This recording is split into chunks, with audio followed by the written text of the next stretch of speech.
When people talk about the 100 Years' War, you probably imagine an endless, century-long battle between England and France. But here's the thing. It wasn't really a single war at all. In fact, for much of those 100 years, there wasn't much actual fighting. So why did it last so long? And why, despite England winning most of the battles, did they still lose?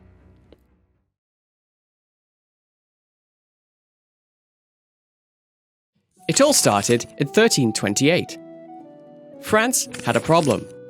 King Charles IV had died without a direct male heir. So who should inherit? The French nobility had two choices. One was Philip, the dead king's cousin. The other, Edward III of England, who, inconveniently, was the dead king's nephew, but through his mother, Queen Isabella. Now, in England, that wasn't a problem. But in France, they had this thing called Salic law, which said the crown couldn't pass through a woman. The French nobility had no interest in being ruled by an Englishman, let alone one whose mother, alongside her lover, was suspected of killing the previous king, Edward II. So, the French told Edward to get lost, and crowned Philip instead. Problem solved, right?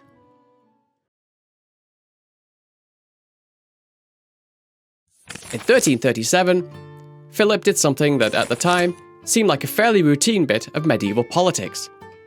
He confiscated a chunk of land in France that belonged to Edward.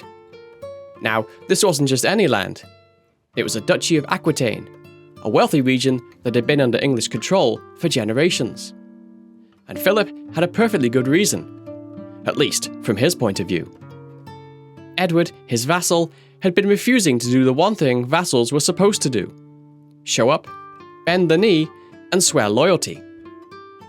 But Edward was no ordinary vassal. He was also a king in his own right, and he wasn't about to let some French monarch push him around. Instead of just accepting the loss, he did something that would set Europe on fire for over a century. He declared himself the rightful king of France. And once you've claimed the throne of the most powerful kingdom in Europe, you can't exactly take it back. So, in 1340, Edward had himself crowned King of France, while still being King of England. And since there wasn't room for two kings on one throne, there was only one way to settle it: war.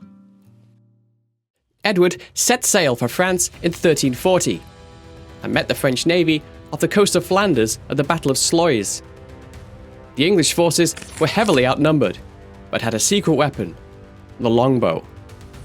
Arrows rained down on the French sailors, and the French navy was decimated.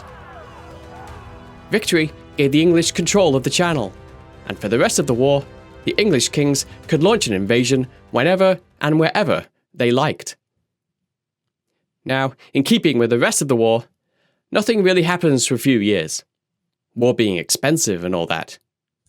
In 1346, Edward launches another invasion, landing at Normandy with 15,000 men. His plan? A classic medieval smash and grab. Raid French towns, steal everything that isn't nailed down, and then march south to link up with English allies. Simple enough, right? Well, when Philip hears of this, he gathers an army over twice the size of Edward's, and they eventually meet at the Battle of Crécy in 1346. As with the Battle of Sluys, English longbowmen once again destroy the French, and a decisive battle is won.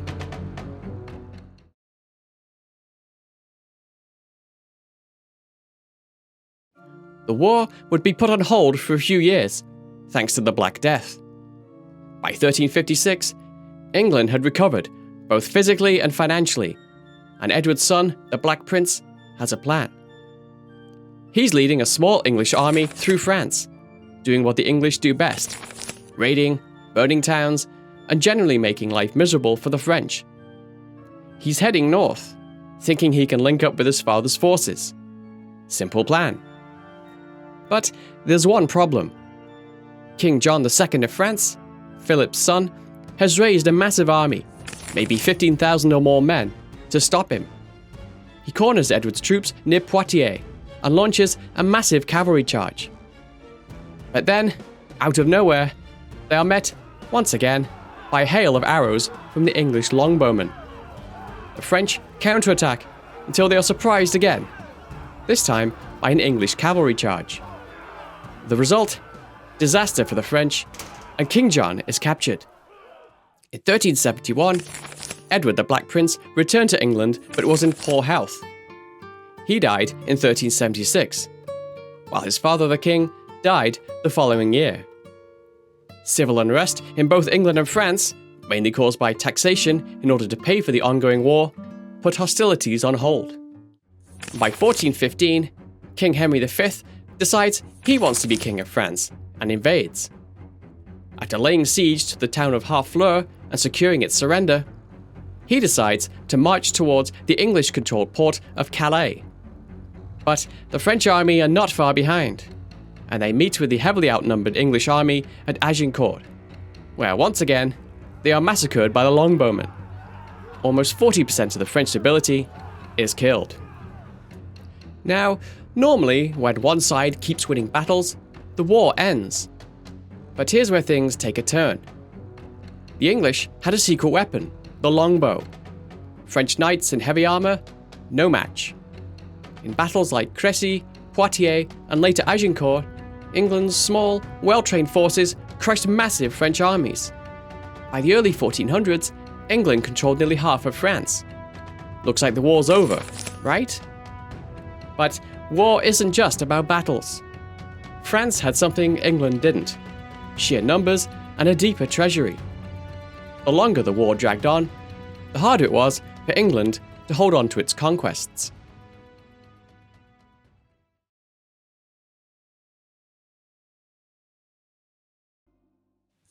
It's 1429, and things are not looking good for France. The English, thanks to their usual strategy, longbows, cavalry, and picking fights they probably shouldn't win, are in control of vast areas of the country. Even worse, the French king, Charles VII, is barely holding on to his throne. Half of France doesn't even recognize him as king. The war, which has been dragging on for nearly a century, seems like it's heading towards an inevitable English victory. But then, along comes Joan of Arc. Now, if you were to predict who would turn the war around, a teenage peasant girl from a small village wouldn't exactly be at the top of your list. But Joan isn't just any peasant. She claims she's been hearing voices, from saints no less, telling her that God has chosen her to drive the English out and put Charles VII on the throne. Old claim. And amazingly, Charles agrees to give her a shot. Joan, dressed in armor, carrying a banner, rides to Orléans, the last major city standing between the English and complete domination of central France. And what happens next changes everything. At this point, the English have Orléans surrounded. For once, they have the upper hand. The French defenders are demoralized, low on supplies, and ready to surrender. The English? They assume it's just a matter of time before the city falls.